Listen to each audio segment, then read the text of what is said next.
this story kind of leads up to um, why I ended up going to Clark Atlanta University, to kind of put me in the direction of becoming the fresh professor. And so it was the summer of 2002, and I was the first class that graduated after 9/11. Right. So you got to imagine 9/11 happened my senior year of college, fall semester.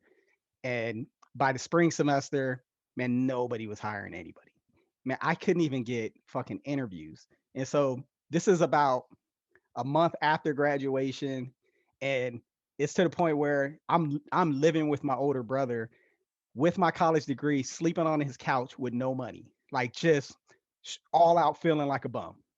And so the younger homie next door, he tells me about this company.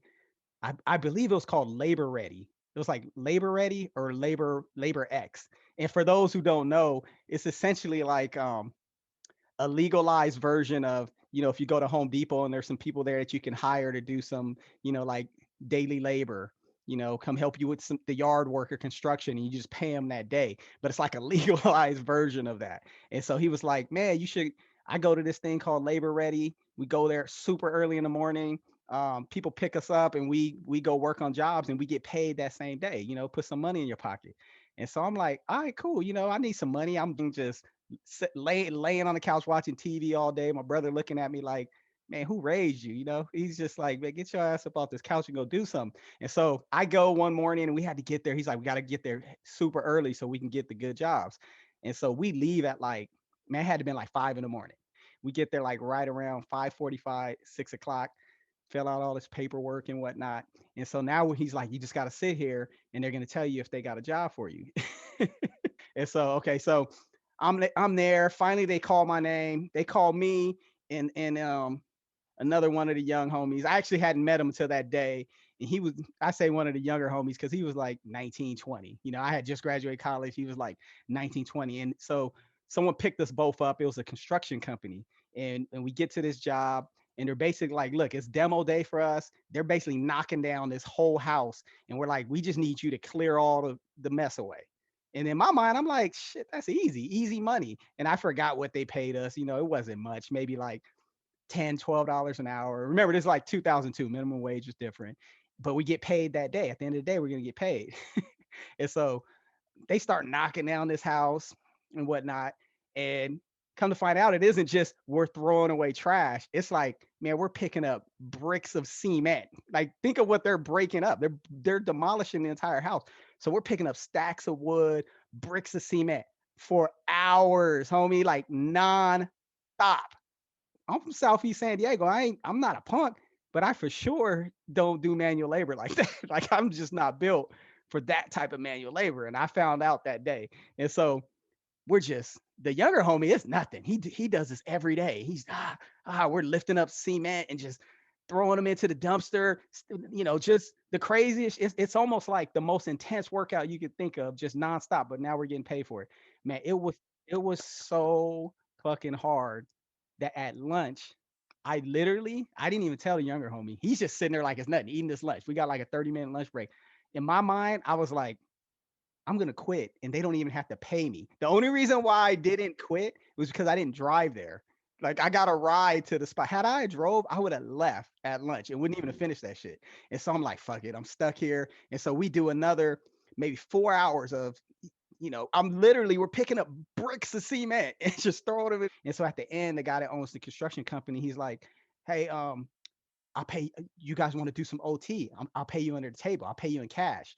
And I'm just like, um, I don't know if he didn't say I'll pay you in cash because that's important to this story. He was like, I'll pay you, pay you under the table or whatever for like 2 extra hours.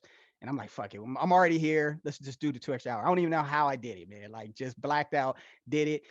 Now we're done. It's the end of the day. He cuts us this check.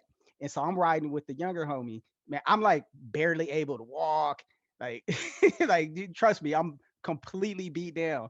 And so we get to, it's like a liquor store where you can cash checks and shit. This is where the younger homie always cashes his checks. And so we get in there and I go to cash my check. I'm not even I'm not even exaggerating. My hands were so sore that I couldn't even grip the fucking pen to sign the check. 100% true story. I'm looking like I'm throwing up fucking gang signs and shit. I'm like holding them in like this. Like finally I fucking signed that shit and they cash us out. And then the younger homie's like, mind you, he do this every day. It's nothing to him. So he go, I'm riding with him. He's like, man, you want to go with me? I'm about to go play some basketball. I'm looking like, to play some what? Like, hell to the no. Like, no, I'm not gonna go play basketball. And so he's like, all right, look, man, I'm gonna drop you back off. I'm gonna go hoop. So I'm like just super exhausted. I get back to my brother's house. I just crash out. And I'm like, I'm never fucking doing that ever again. Like I did that one day.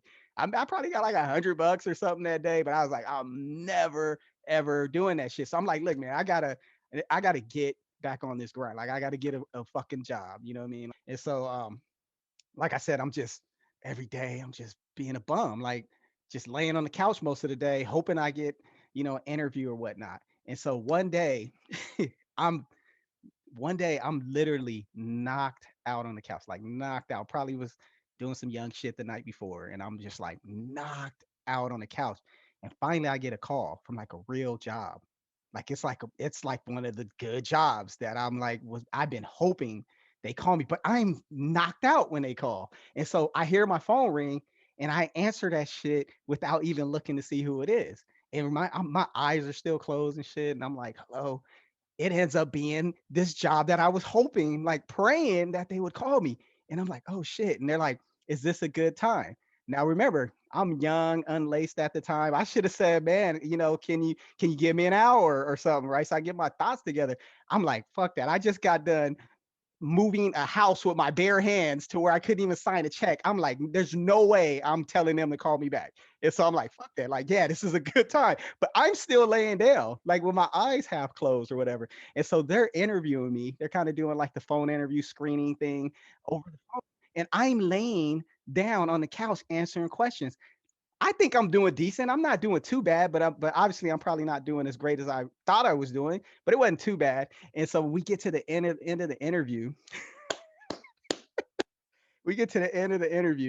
and the person interviewing me says, all right, cool, cool. Yeah, so what type of salary are you looking for? And remind you, I'm half asleep during this time and shit and bumming on the couch. I literally responded, as long as I can pay my bills and put some food on my plate. Like that's the equivalent of the will work for food. I literally said, man, as long as I can pay my bills and put some food on my plate, I'm straight. And look, so I'm like, I say that, and right after I say that, in my mind, I'm like, oh shit. And so I pop up. Now I'm wide awake. And so you could tell the interviewer was like, what the fuck? Because the interview just like kind of abruptly ended and shit. So and so we get off the phone, and for like days, maybe if not weeks, I was trying to convince myself like it wasn't that bad. Like up until then, I think I was doing good. I think they're gonna call me back. Like I'm sitting there hyping myself up and shit, but of course they didn't call me back. And so that was actually, I got to this point where I was like, look, man, like obviously I'm not built for labor ready. My brother's tired of me sleeping on his fucking couch. And so I was like, you know what? Maybe I should look into going back to school. And that's when I started researching different MBA programs. And I really want to go to HBCU. And so I narrowed it down to some HBCUs, and then I got a scholarship to go to Clark Atlanta University. And so I ended up there. And so part two will be, what happened once I got to Atlanta.